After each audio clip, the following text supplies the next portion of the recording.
I want to tell you the story of a man of extraordinary misfortune. His name was Freno Salek.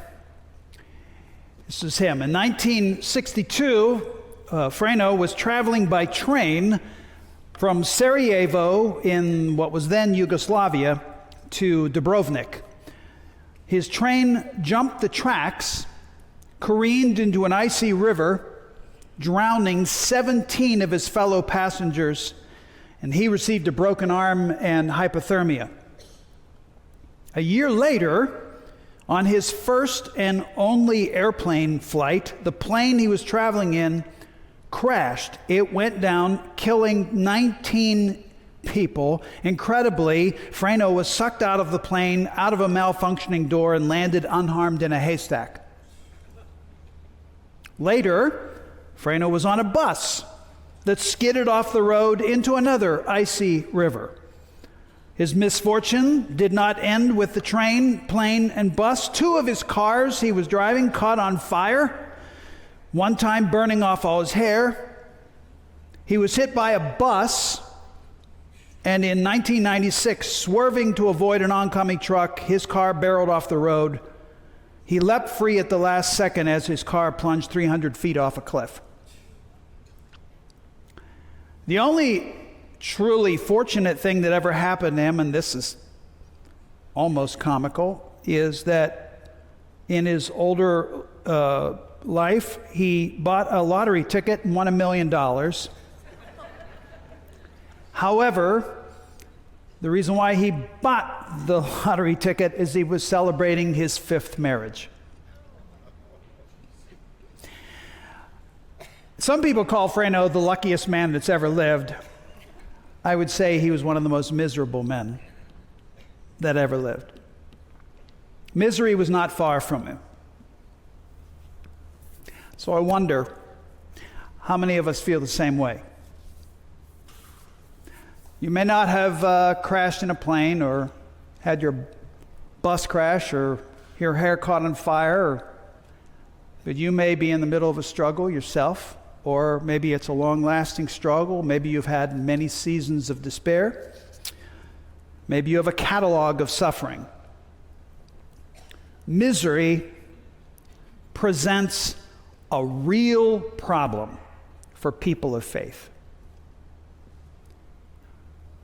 In one of my favorite books that I read at least once a year, Brennan Manning in his book Ruthless Trust says this: the ubiquitous or universal presence of pain and suffering, unwanted, apparently undeserved, and not easily explained, amenable to explanation, poses an enormous obstacle to unfailing trust in the infinite goodness of God. So today, let's take on this enormous difficulty. We'll take on the topic of what faith might look like in the midst of misery by looking back at someone in our spiritual family tree, a person who I believe is one of the most miserable people in all of the story of God. And that's Hagar. So we're going to read her story in Genesis chapter 16, starting at verse 1. So if you grab a Bible here in the auditorium or find a Bible, it's over on the bookshelf at your house. Those of you watching online, follow along with me. I'm glad we could join together, those of us online and those who are here live. I don't know if my grandson Henry is watching right now, but hi, bud. Papa says hi. Hope to see you later. Genesis chapter 16, verse 1. Let's read the story of one of the most miserable people ever. Now, Sarah, Abraham's wife, had not been able to bear children for him. Let me stop and say we're picking up where Tim left off last week, because he talked about Abraham, right?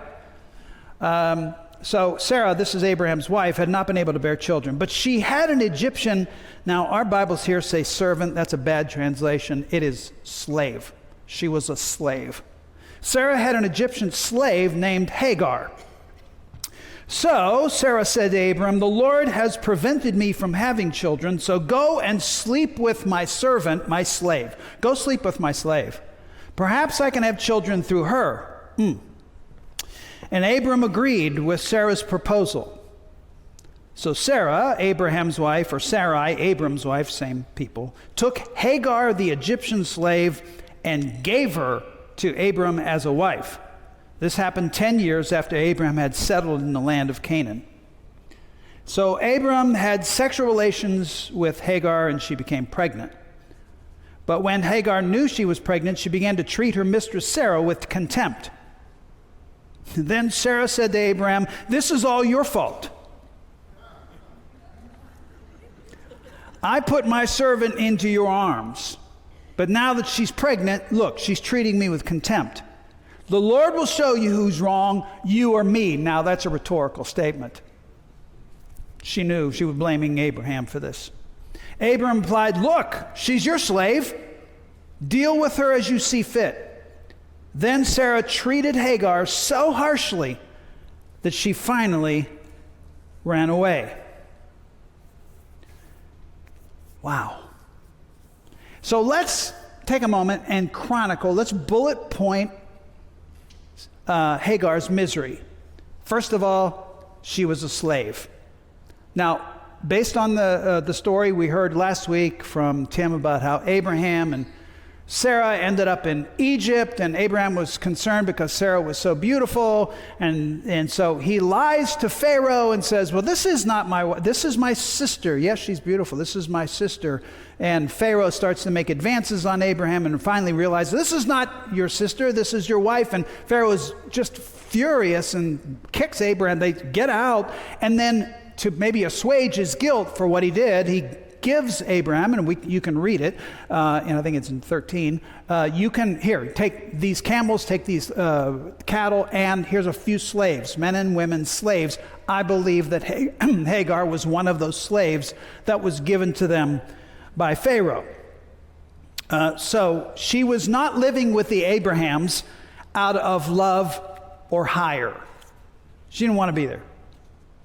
Now, secondly, Hagar had to succumb to sexual relations with Abraham. Now, this is bizarre, but in that day, when a matriarch of the family was not able to conceive a child, she would find someone else to carry a child of her husband, and then she would take that child and call that child her own, and the husband would have an heir.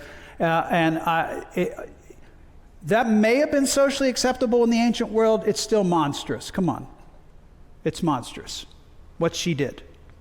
To take a woman who didn't want to, and I'm assuming that it was not because Hagar wanted to do this. As a result, Hagar had to face an unwanted pregnancy, or a pregnancy, at the very least, of a child that would not be her own, which led to her despising Sarah, and I believe led to deeply emotional injury and scars. One of the interesting things about the scripture is we get these stories, well, this happened, and then this happened, and this happened. We never see between the lines of all the emotional turmoil that would have been happening in each one of their lives as they were devastated by this dumpster fire of a family they were a part of.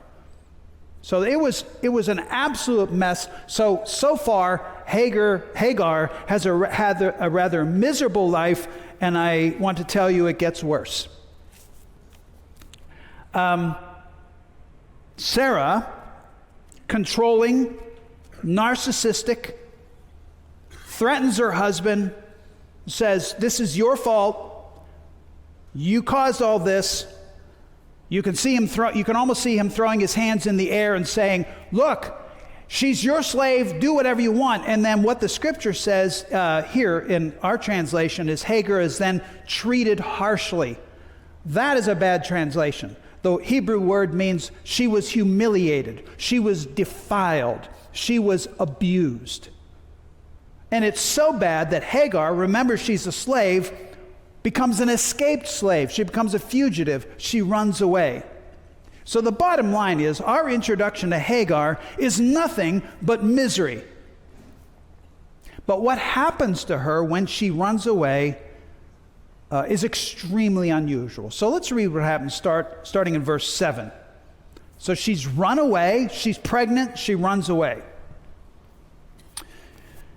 The angel of the Lord found Hagar beside a spring of water in the desert or the wilderness along the road to Shur. Side note, the road to Shur was the road back to Egypt, so she was heading home. The angel said to her in verse 8, Hagar, where have you come from and where are you going? Well, I'm running away from my mistress, Sarah. Verse 9, the angel of the Lord said to her, return to your mistress and submit to her authority. That makes me shake my head. Then he added, I will give you more descendants than you can count. And the angel also said, you are now pregnant, and you will give birth to a son. You are to name him Ishmael, which means God hears. For the Lord has heard your cry of distress. Oh, and by the way, this son of yours will be a wild man, as untamed as a wild donkey. He will raise his fist against everyone, and everyone will be against him. Yes, he will live in open hostility against all his relatives. Jeez. There is absolutely no, and she lived happily ever after. Or there is, yes, God shows up, but he doesn't show up to make all her misery go away. There is, watch this, there is no resolution. Resolution was when the misery you're in ends. And you can go, that's over. There is no resolution. Number two, there's no redemption, meaning out of this misery, something good comes out of it. I mean, my word, her son, even when she has the son, he becomes a jerk himself. He doesn't like anybody. Nobody likes him. And there's no resolution to her story. There's no redemption to her story. And there's certainly no reason. There's no explanation of why you went through this. Those are the three things that people of faith commonly hold out for when we face misery. When you're in misery or in pain or struggle, number one, you hope your pain will be resolved. My misery will end. Right? Number two, when you're in misery, pain, or struggle, you hope at least that your struggle will be redeemed. I'm hoping something good will come out of this. And third, at the very least, you hope that there's some reason that I'll get an explanation. Resolution, redemption, reason. Hagar gets none of the above. As a matter of fact, the angel says, this is what I shake my head over. Go back and submit to Sarah. That word submit, the Hebrew word, is the same word for misery. Go back and submit yourself to misery under her. And by the way, this unwanted child will be hated by everyone, and he'll hate everyone in return. Side note, Ishmael's considered by many traditions as the father of all Arabs and the ancestor to the prophet Muhammad. So what we see in Hagar's story is misery upon misery upon misery. But there is a twist to the story. Verse 13, I want you to see the twist. Thereafter, Hagar used another name to refer to the Lord who had spoken to her. She said, you are the God who sees me. Lahai Roy. It literally means you are the living one who sees me. She also asked herself this question, have I truly seen that this really happened to me? That I saw the one who sees me? So from there on, that point on, that well that she was by was named Bir. Bir means well. Bir Lahai Roy, the well of the living one who sees me. It can still be found between Kadesh and Bered. So Hagar gave Abram a son. Abraham named him Ishmael, and Abram was 86 years old when Ishmael was born. Lahai Roy, the living one who sees me. You know, we're looking at the storyline, our storyline, and looking at some of the ancestors of our faith. And sometimes in the storyline, you'll see this, even this summer, we see members of our family tree who have very different outcomes than Hagar. Some of our spiritual ancestors show us triumphant stories of courageous faith that, yes, there was misery, but the courageous faith through their misery, and it leads to massive redemption. Esther, for instance. Some spiritual ancestors show us patient faith through misery that waits for and finally is given a reason. Hang on, you'll see the reason. Mary, for instance. And some spiritual ancestors show us faith through misery that endures. They just hang on, and it finally resolves, even though they don't really get the real good. Job, for instance. At least his misery resolved. Again, Hagar, none of the above. No redemption, no resolution, no reason. But Hagar, in the middle of her misery, has an experience of the presence of God. So may I suggest this?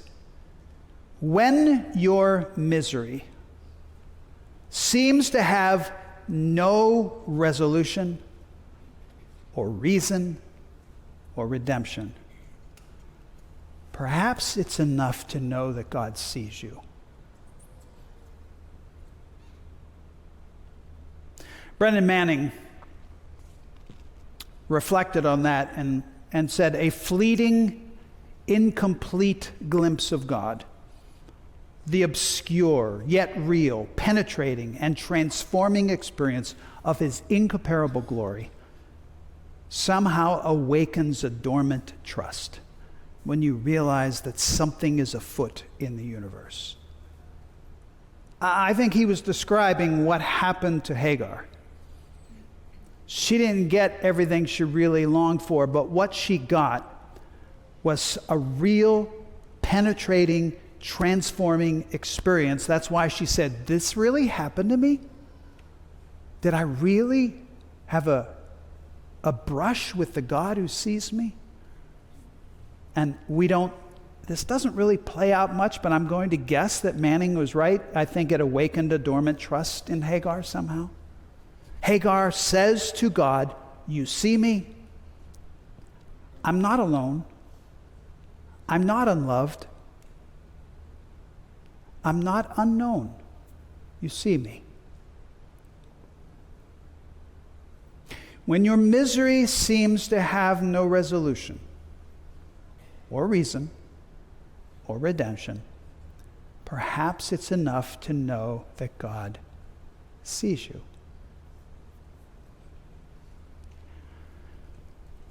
Now, I want to take a few moments, and in just a couple of minutes, I'll come back to this, and let's talk about you and me, us. Let's process this.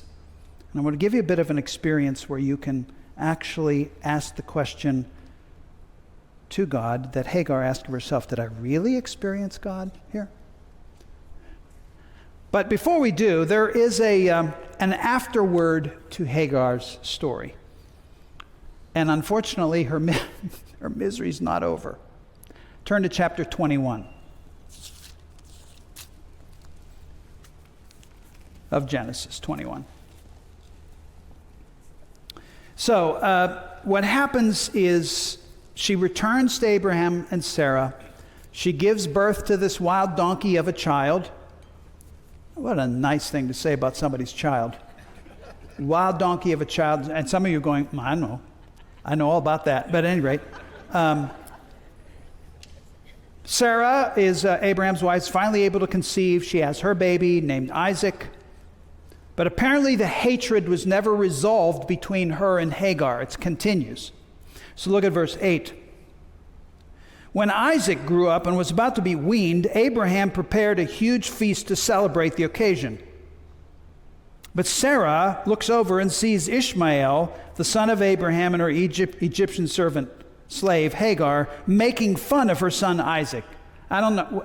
There's a debate on how old Ishmael was. There are some people who think he was just a toddler himself, or 5 or 6 or 7 years old. Some people think he was in his early teens, but somehow he's picking on the little Isaac and making fun of him somehow.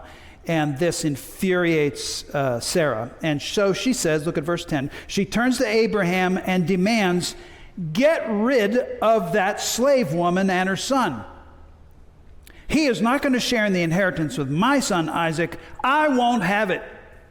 She was a delightful person, Sarah, wasn't she? Just a delightful person.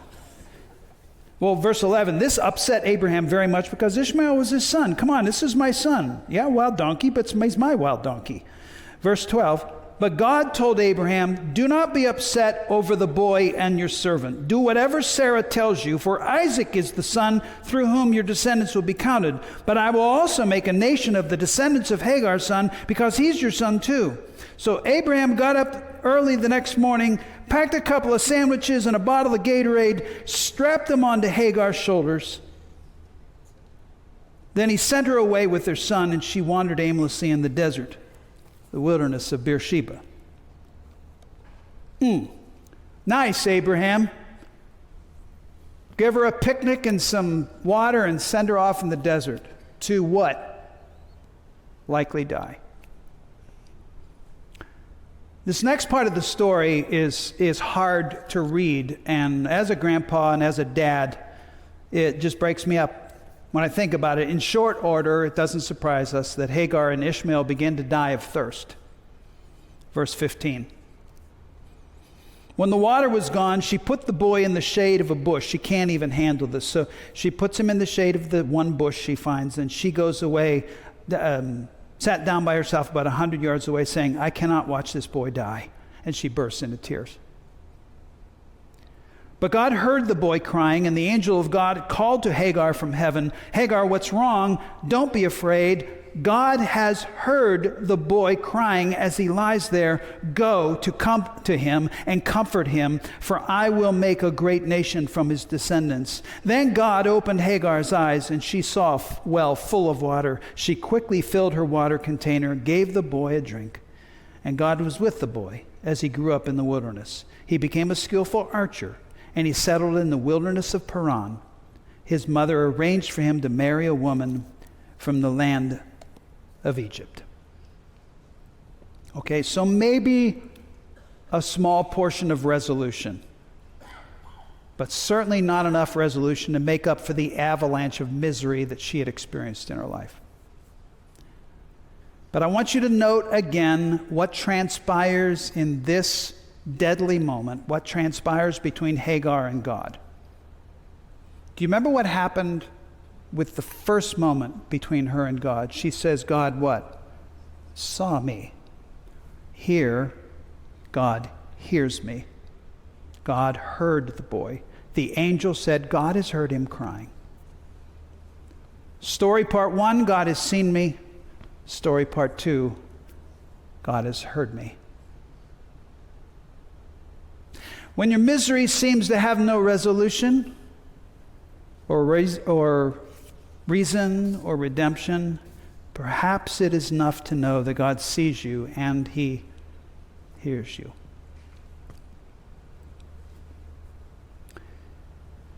For 42 years of my life as a pastor, I sat with people in their most miserable moments.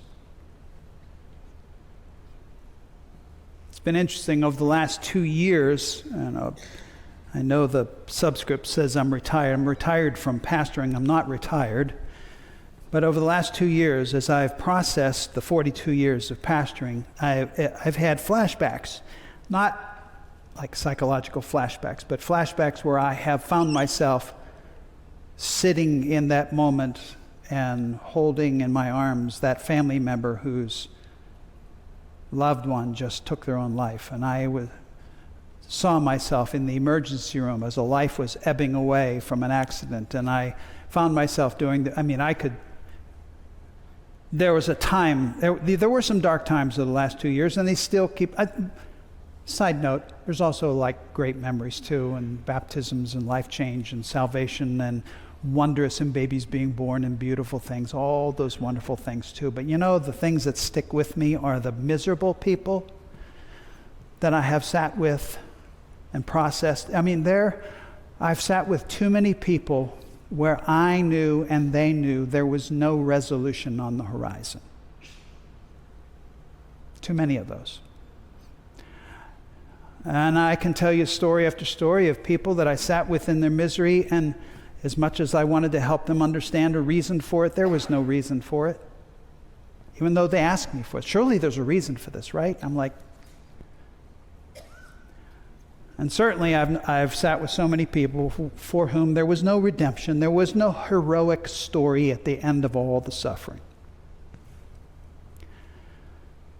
Early on as a pastor, I wanted to help them see all those things. I wanted to say, it's going to end. There's going to be a reason. You'll see it. And something good is going to come out of that. But it did not take me long. It did not take me long to stop saying those things, because I didn't know. So what were we left with in those? What are you left with when it doesn't appear that there's going to be resolution?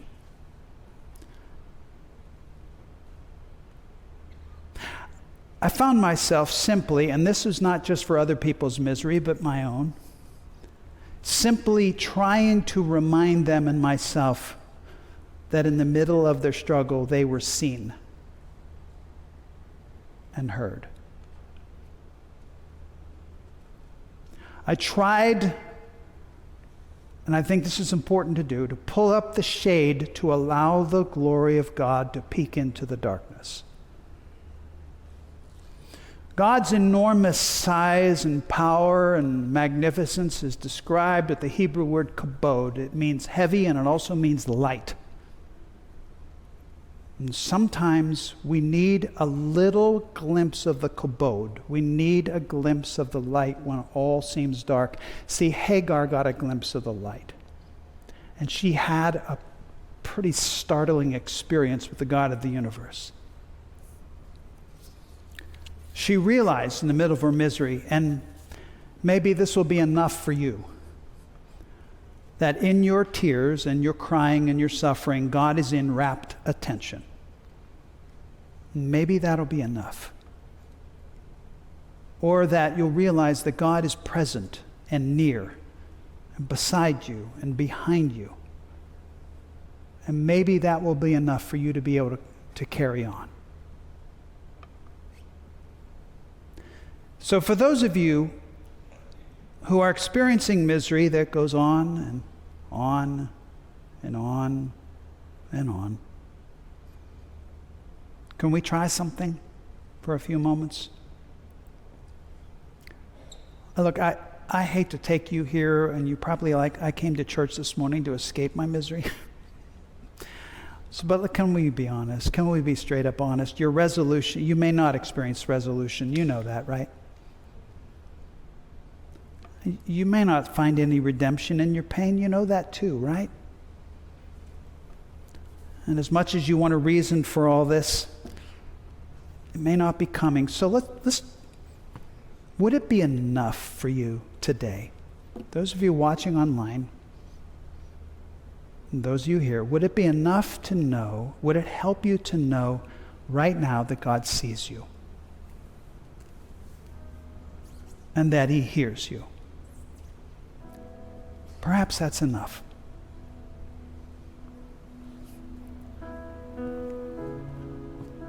So if you want to do this, don't feel you have to do this, but if you want to, let's try something. Could you close your eyes just for a minute? And this is hard, what I'm going to ask you to do, but can you sit in your misery for a moment? And just be there in your pain and your suffering and struggle.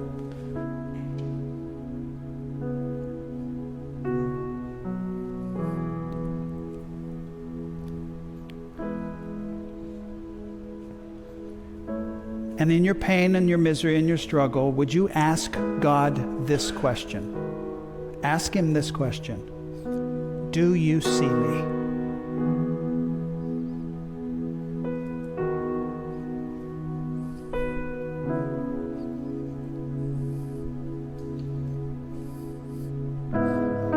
Ask Him this question. Do you hear me? and wait for his reply.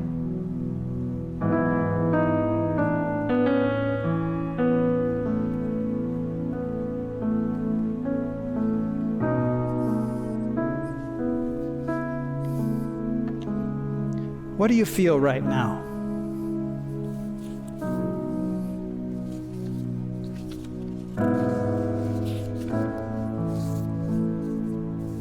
What are you hearing?